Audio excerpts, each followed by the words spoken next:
Boa noite. Você acompanha agora o que é destaque em Minas nesta segunda-feira. Belo Horizonte comprova a grande fase do carnaval de rua, atraindo multidões para os blocos. Mas em meio à folia também tem casos de polícia. Um jovem foi morto por vingança durante uma briga dentro de um bloco e 3 pessoas foram baleadas em outro grupo, tudo aqui na capital. E no norte de Minas, um rapaz foi espancado até a morte durante a folia. Motorista embriagado foge da polícia e provoca uma sequência de batidas que termina com 2 casas seriamente danificadas. Força-tarefa que investiga as causas do rompimento da barragem da mina do Córrego do Feijão da Vale em Brumadinho pediu que a mineradora afaste vários executivos. Estelionatários se aproveitam da tragédia em Brumadinho para tentar obter indenizações ilegais. E não se esqueça que estamos transmitindo ao vivo pelo Facebook na página da TV Band Minas.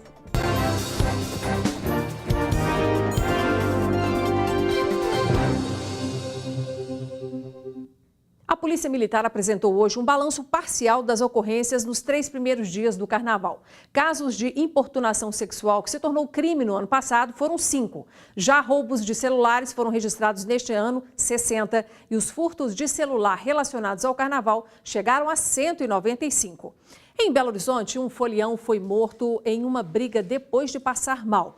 Tudo aconteceu no bairro Castelo, na região da Pampulha. Segundo a PM, Marcos Thiago Muniz de Faria, de 18 anos, vomitou no pé da namorada de Leonardo Henrique Costa, de 24 anos. Leonardo teria reagido e partido para a agressão.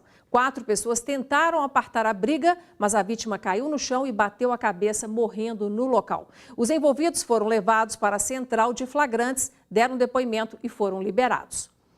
E uma confusão aí também entre foliões terminou com 3 pessoas baleadas na Savassi, aqui em Belo Horizonte. E na região central, houve outro tumulto que terminou com a prisão de 2 pessoas em uma das avenidas mais movimentadas da capital. Um casal foi preso por desacato e por incentivar uma confusão na noite desse domingo, na Praça 7, região central de Belo Horizonte. Os policiais a pé abordaram um indivíduo por suspeição.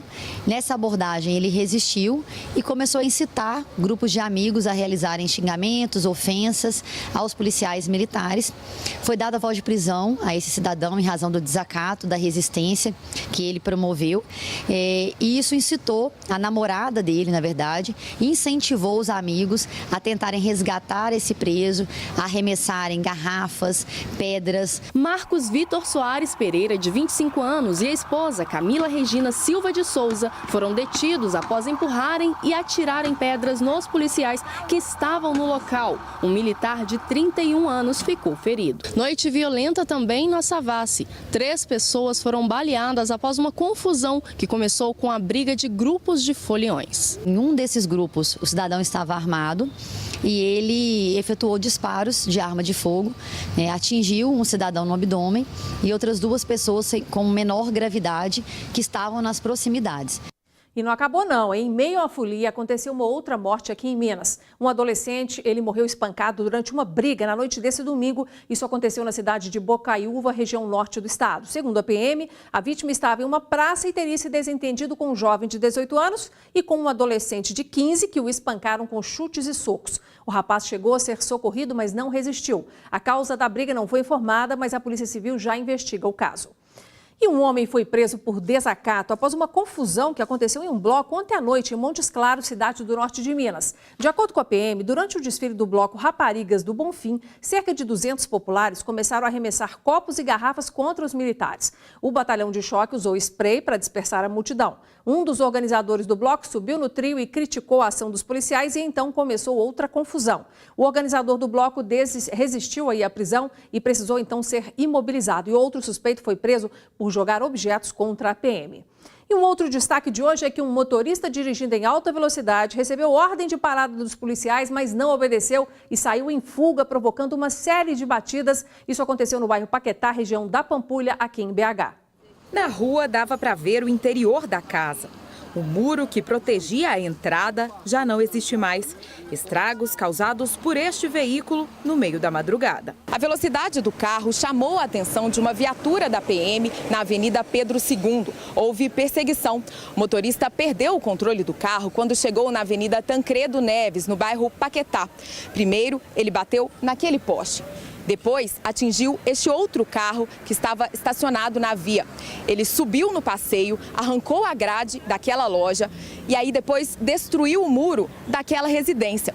O carro também atingiu parte da casa e ele só parou em cima daquele outro veículo que pertence ao dono da casa. Eu fui para o banheiro, quando pisei no banheiro eu escutei o barulho, que é estrondo forte. Quando eu saí, é isso aí, é que vocês estão vendo aí a tragédia. O carro capotou, ele caiu em cima do meu carro, eu apertei meu carro. A minha casa, o muro, derrubou o muro, o poste, a loja do lado. E foi isso aí. O carro de Fabiano, que estava estacionado na rua, foi parar em cima do passeio. Era com ele que o pedreiro atendia os clientes. Agora, não sabe como vai fazer para arcar com o prejuízo. É o veículo com o qual eu ganho o meu dinheiro. Para mim está arcando com as minhas despesas. E sem ele, para mim fica um pouco meio difícil, né? Testemunhas disseram que esta embalagem de cerveja foi encontrada dentro do carro. Segundo a polícia, o motorista se recusou a fazer o teste do bafômetro. Foi levado, a princípio, para o Hospital João 23, porque reclamava dores no corpo, né? Será conduzido, né, pelo crime de direção perigosa por oferecer risco aos demais ocupantes da via na direção do seu veículo. Equipes da CEMIG estiveram no local para consertar o poste danificado no acidente. A Defesa Civil foi acionada para avaliar os danos aos imóveis. O motorista foi autuado em flagrante por embriaguez ao volante, foi preso e não tem direito à fiança. A Defesa Civil já realizou a vistoria nos 2 imóveis atingidos. O que foi ali alcançado por uma das rodas do veículo está com risco de tombamento. E a outra casa teve parte da estrutura danificada. Os 2 imóveis estão parcialmente interditados. Vamos falar de carnaval, hein? Como será que está a folia nas ruas de Belo Horizonte agora? Nós vamos chamar o nosso repórter Marcelo Silveira, que está acompanhando o bloco do Torresmo, lá na rua Sapucaí, que fica no bairro Floresta. Marcelo, não dá para ver ninguém aí atrás. Quero saber se tem muita animação. Boa noite. Olha, Inácia, boa noite para você, boa noite para todo mundo. A animação é pouco para esse pessoal aqui, viu? Nesse momento agora, o pessoal da banda fez um intervalo, a Rose está aqui, já até tirou o calçado, né, Rose? Já até tirei meu sapatinho de cristal.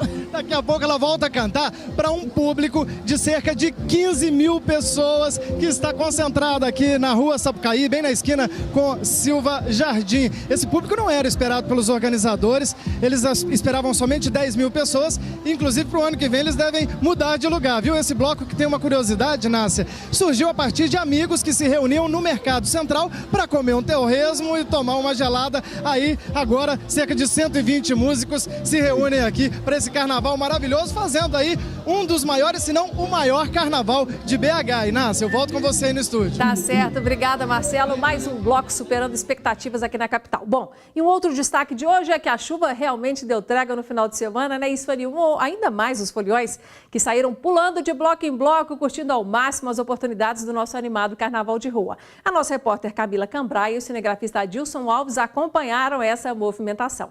O domingo de carnaval começou em clima de romance. Milhares de pessoas acordaram cedo para acompanhar o Beiço do Vando, bloco em homenagem ao cantor que morreu em 2012.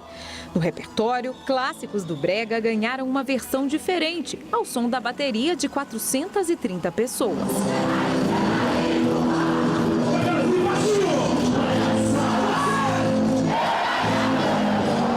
A concentração do bloco foi às 8 da manhã. Para chegar a tempo, teve gente que começou a se arrumar antes do sol nascer. Ano passado não tive a oportunidade de vir nesse dia, nesse bloco, mas assim, conheço várias pessoas que estão vindo e estão adorando. Já é um bloco, já tem bastante tempo, então assim, a expectativa tá grande, a gente acordou 5 horas da manhã para vir, então assim... E é o melhor que tá tendo, né? Melhor que tá tendo. E quem disse que bloco não é lugar de criança? Ana Luísa trouxe a filha de 5 anos para curtir a festa. A gente fica de dia com a Juju, depois deixa o Juju um pouquinho com os avós, né? Aí os papais saem um pouquinho para curtir. Nem a multidão, nem o barulho atrapalharam o sono da Letícia, de 4 meses. Este é o primeiro carnaval dela.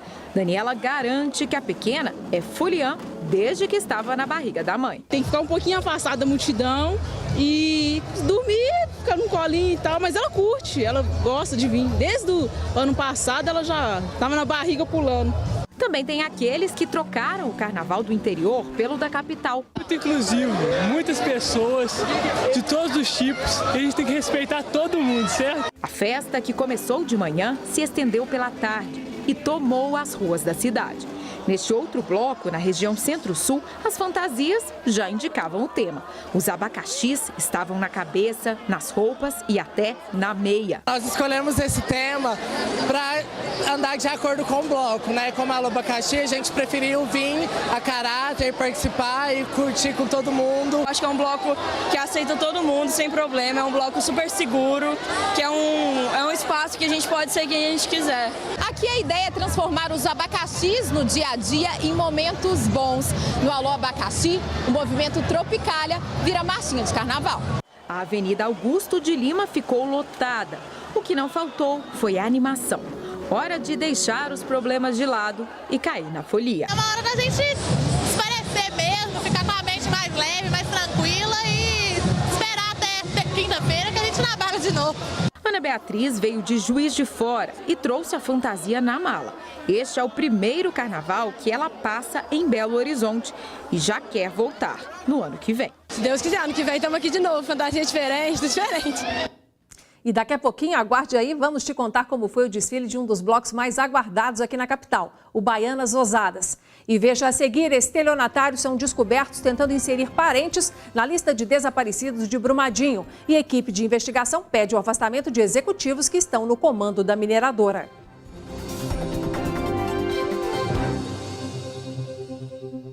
A força-tarefa que investiga as causas do rompimento na barragem da mina do Córrego do Feijão, em Brumadinho, e também apura as responsabilidades criminais, pediu que a Vale afaste executivos que estão no comando de várias áreas da empresa, inclusive o presidente Fábio Schvartsman, que assumiu o cargo há 1 ano e 9 meses. Fábio Schvartsman chegou a ser considerado pela revista Forbes um dos 34 melhores executivos do Brasil. Em depoimento em audiência pública na Câmara dos Deputados, Schvartsman chegou a dizer que a Vale não tinha culpa sobre o rompimento da barragem de Brumadinho, que matou 308 pessoas. É uma joia brasileira que não pode ser condenada por um acidente que aconteceu numa das suas barragens, por maior que tenha sido a sua tragédia. A força-tarefa que investiga o caso deu um prazo de 10 dias para que o Conselho de Administração da Vale afastasse Fábio Schvartsman da presidência e outros 13 funcionários da mineradora. O pedido foi feito com base em 45 justificativas. Entre elas, um estudo feito por especialistas em novembro de 2017, que havia recomendado à Vale que adotasse para suas barragens de rejeitos um fator de segurança de pico ou gatilho maior ou igual a 1,3, quando em condição não drenada, situação da barragem B1 de Brumadinho. Os mesmos especialistas também concluíram que os testes de laboratório que vinham sendo utilizados pela Vale para verificação da estabilidade de barragens de rejeitos não eram confiáveis. O pedido feito pela Força-Tarefa foi acatado pela Vale em menos de 24 horas. Schvartsman pediu o afastamento temporário das funções, o que foi aceito pelo Conselho de Administração da mineradora. Entre os 13 funcionários afastados estão 8 gerentes que chegaram a ser presos, mas foram liberados pela Justiça. Em depoimento, eles afirmaram que informaram a diretoria executiva que a barragem de Brumadinho apresentava problemas de segurança. Um grupo formado por 4 diretores executivos da Vale conseguiu na Justiça um habeas corpus preventivo para não ser preso. A Força-Tarefa também quer que Fábio Schvartsman, 3 diretores e 5 gerentes sejam proibidos de ter acesso aos prédios ou instalações da Vale. O Ministério Público e a Polícia Federal ainda afirmam que, com o avanço das investigações, novos afastamentos podem ser recomendados à mineradora. Para substituir Fábio Schvartsman interinamente na presidência, a Vale nomeou o executivo Eduardo Bartolomeu, que já trabalha na empresa há 10 anos. Ele já ocupou o cargo de diretor executivo de metais básicos, foi membro do Conselho de Administração, do Comitê Financeiro e do Comitê de Governança, Conformidade e Risco da Vale entre 2016 e 2017. A multinacional Vale ocupou o primeiro lugar mundial na produção de minério de ferro, de pelotas e de níquel. Em janeiro de 2012, a mineradora foi eleita pelo Public Eyes Peoples como a pior empresa do mundo no que se refere aos direitos humanos e ao meio ambiente. Em 2015, a Vale ficou marcada negativamente pelo maior desastre ambiental do país por causa do rompimento da barragem de Fundão, em Mariana. Tragédia com a mina da Vale em Brumadinho já confirmou 186 mortes. Ainda há 122 pessoas desaparecidas. Os trabalhos de buscas continuam e muitas famílias ainda aguardam por notícias. Segundo especialistas, a comunidade precisará de ajuda psicológica para conseguir superar a dor de tantas perdas. Na ponte sobre o rio Paraupeba, centenas de fitas brancas com os nomes das vítimas da tragédia de Brumadinho e palavras de incentivo e de saudades. A cidade inteira está de luto. Perdi muitos amigos lá. Eu também perdi amigo. Perdi o Moisés, que é sobrinho da minha esposa. Meu sobrinho. Um sofrimento coletivo que ninguém sabe quando vai passar. Acabou a cidade, está tudo triste aí, ó. Tudo sem mexe, tá tristeza só. Você vê, é só a gente chorando e é muito doloroso, né? Nós estamos de luto, né? Vai ser por muito tempo esse luto. Muito triste. Muita gente que perdemos lá. Foi diferente demais, nem parece que é a cidade de Brumadinho mais. Logo na entrada da cidade, várias cruzes para homenagear quem perdeu a vida na enxurrada de lama. É difícil, né? Porque são muita gente que a gente perdeu, vizinhos, porque a maior parte são todos conhecidos, nascido e criado e crescido aqui. Vai demorar um tempo para refazer tudo isso, né? É muita dor. É muita dor, muita tristeza. É uma ferida que para cicatrizar leva tempo, vai levar tempo, né? E se conseguir, né? Casos de depressão e de síndrome do pânico são frequentes após um estresse pós-traumático tão intenso como o que as vítimas da tragédia de Brumadinho estão sofrendo. Por isso é preciso ficar alerta e procurar tratamento psicológico antes que os sintomas se agravem. Seu Fábio se emociona só de tocar no assunto.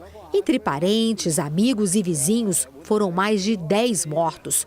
Ele já percebeu que a saúde emocional está fragilizada. Está todo mundo tá com o coração partido, não tem ninguém bom que não. A pessoa que falar que em Brumadinho tem alguém feliz aqui é mentiroso. A depressão, ela pode ser sim uma característica que vai permanecer após o período do luto. É necessário que a pessoa ela procure ajuda, porque ela acha que ela consegue resolver sozinha. E 99,9% dos casos não consegue. No último sábado, a empresa Minérios Nacional acionou o nível 2 de emergência da barragem B2 do complexo minerário de Fernandinho. Ela está em processo de desativação na cidade de Rio Acima, região metropolitana de Belo Horizonte. Como medida preventiva, uma família que morava perto da barragem foi retirada e levada para uma pousada. E ainda falando sobre Brumadinho, gente, estelionatários estão se aproveitando da tragédia que aconteceu na cidade para tentar obter indenizações ilegais. A polícia já descobriu 7 casos e prendeu 5 pessoas por fraude. Vai fazer um mês daquela tragédia que aconteceu, da barragem de Brumadinho. E naquela pousada, Nova Estância, encontrava-se meu irmão. O depoimento de Marcos Antônio Souza da Silva, que postou nas redes sociais este vídeo gravado a caminho de Minas Gerais, é uma mentira. Ele foi preso na semana passada, depois que a polícia descobriu que o irmão que ele cadastrou na lista de desaparecidos da tragédia nunca esteve em Brumadinho. Tiago Souza da Silva era procurado por homicídio no litoral paulista e foi encontrado pela polícia dias depois da prisão do irmão. Os dois confessaram que tentaram a fraude para conseguir uma doação da Vale no valor de R$100 mil. Marcos chegou a conseguir que a mineradora pagasse passagens e hospedagem para ele em Minas Gerais, antes do golpe ser descoberto. A polícia já descobriu 7 casos de estelionato. 5 pessoas estão presas. Nenhuma delas recebeu as doações da Vale. Márcia Galvão da Silva tentou o mesmo golpe. Disse que a filha estava passeando na região no momento da tragédia e sumiu com o rompimento da barragem. O nome dela chegou a ser incluído na lista de desaparecidos. Mas, ao analisar o pedido de indenização, a Vale percebeu irregularidades nos documentos apresentados e comunicou à polícia, que descobriu que Márcia não tem uma filha e estava tentando cometer uma fraude. Ela foi presa por estelionato e pode pegar até 5 anos de cadeia. Prejudica os bombeiros, prejudica a Defesa Civil, que estão trabalhando de uma maneira árdua e dia e noite para tentar localizar essas outras pessoas que ainda não foram localizadas. Nesses 2 casos, os nomes chegaram a ser incluídos na lista de desaparecidos e agora foram retirados. Nos outros, as fraudes foram identificadas antes de os nomes serem colocados na relação.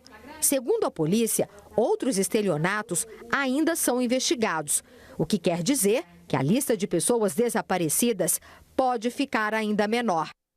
Nós trazemos agora um outro assunto, um vídeo que viralizou nas redes sociais e que mostra a passarela que liga o bairro Lagoinha à estação do metrô, na região central aqui de Belo Horizonte. Olha, ele está deixando muitas pessoas preocupadas.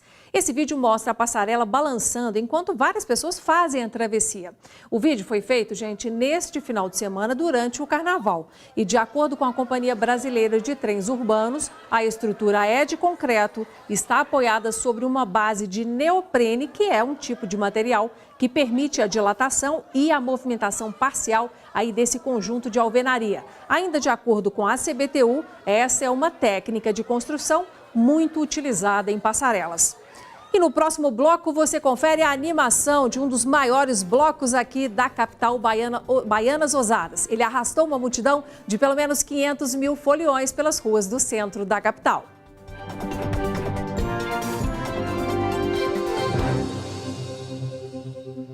Lidar com pessoas que pensam diferentemente de nós, olha, é um exercício e tanto. E esse é o tema de hoje do professor de física mais famoso do Brasil. É dia de Pachecão para você começar bem a semana. Meus queridos, não há desafio espiritual maior do que a convivência com os que são diferentes de nós. Há um conto, rapaz, sobre um ermitão que todos os dias se sentava numa pedra à entrada de sua gruta. Era agradável receber os raios de sol daquelas horas da manhã. O burro, que costumava vir comer a relva, acabava de chegar.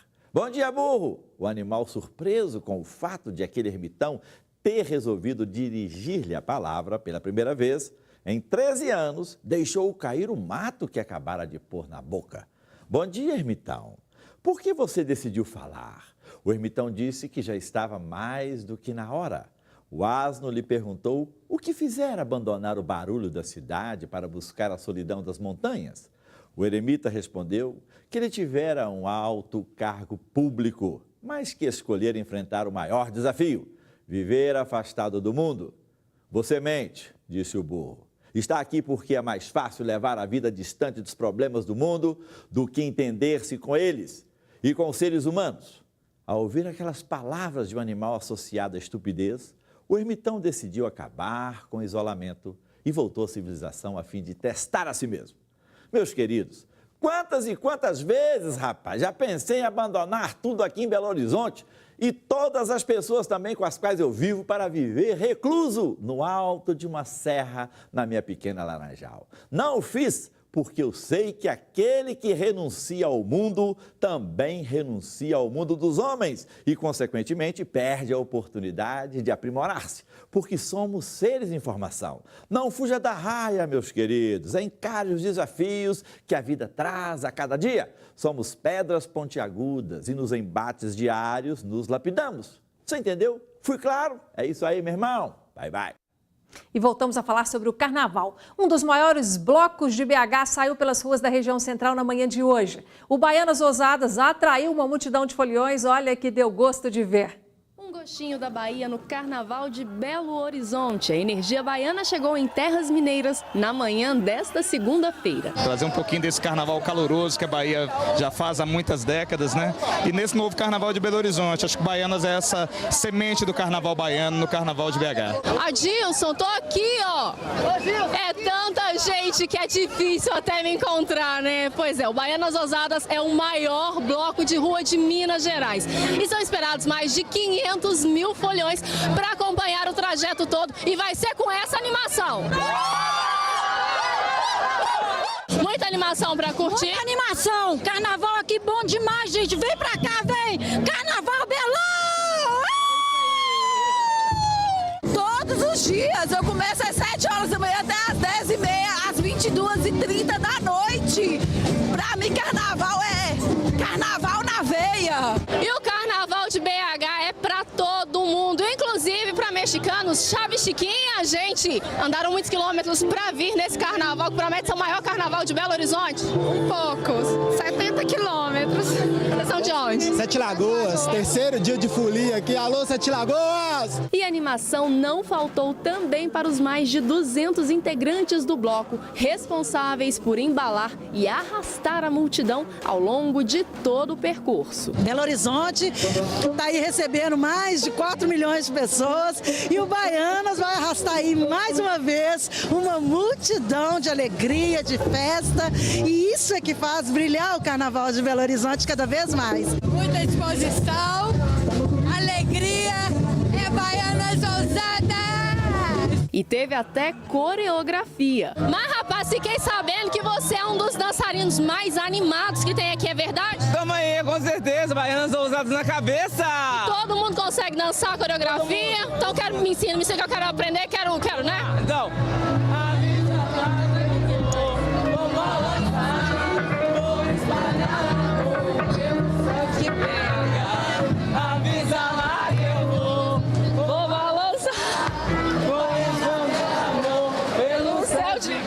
No enredo, este ano, o Baianas Ousadas faz uma homenagem aos 40 anos do Bloco Afro Olodum. Com o tema Avisa Lá, Baianas Ousadas vai de Olodum BH. E aí pra gente é uma honra muito grande, porque o Baianas, desse novo carnaval feito pelos blocos de rua, foi pioneiro a ser um bloco que tocou só ritmos da Bahia. E o Baianas se tornou um espelho, uma referência para a criação de muitos outros blocos na cidade. Muitos blocos nasceram dentro da bateria do Baianas. Ainda na concentração, o grupo de percussão Baianinhas Ousadas mostrou todo o swing ao público presente no local. Você precisa prestar bastante atenção na aula e só se divertir. Muita alegria e também a gente tem que ser muito esperto para conseguir. Gente, tá muito legal, no próximo ano vocês vão vir. Antes de partirem para o destino, à Praça da Estação foi realizada a lavagem da escadaria da Igreja São José, como referência ao ato feito na escadaria da Igreja do Senhor do Bonfim, em Salvador.